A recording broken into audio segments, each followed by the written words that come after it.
话，就导致洗衣功能的不同的组合。如果我们发现在某一个档位出现一种，比如说在脱水的时候它不脱水，或者该进水的时候它不进水，就可能是由于这些竹片这些凸轮的磨损而造成触点的不闭合。由于这个是比较精密的，是经过计算，经过反复的研究才得出这样一个组合。所以你更换某一片，除非你到它的特定的厂家找到这种特定的凸轮这些片，否则你是不可能完全排除这种故障的。所以只能够整个程序器更换。如果是触变接触不良，不是这些凸轮磨损，那么我们可以用砂纸把那个柱点打磨，等它接触良好，这样才能够把这个故障排除。以上我是简单的介绍一下这个程序器的这样一个结构。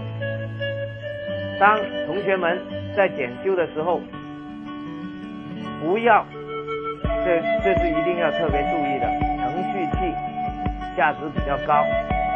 我们在判断故障的时候，不要轻易的就判断这个程序器是损坏的，而是要把外面的连线这些开关、水控线路，还有这个进水啊、排水啊这些外部元件逐一的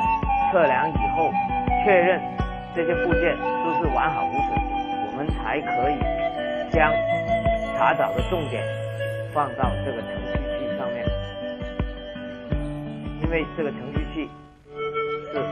非常精密的，你轻易改动都会造成另外一个程序的故障，所以大家千万要记住，在判断程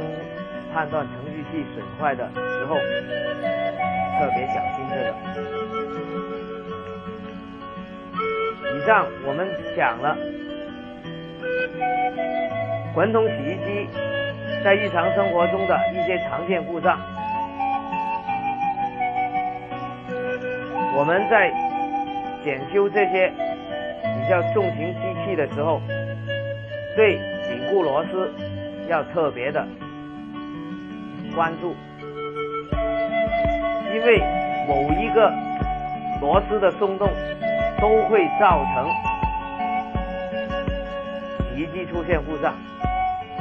比方说这个避震弹簧，还有我们下面的这个皮带轮，都要逐一的检查，确保没有故障以后，就没有松动以后，我们才把这个顶盖盖上。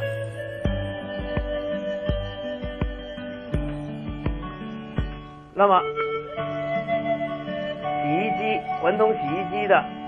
故障检修我们就讲到这里，同学们再见。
广东途光影音发展有限公司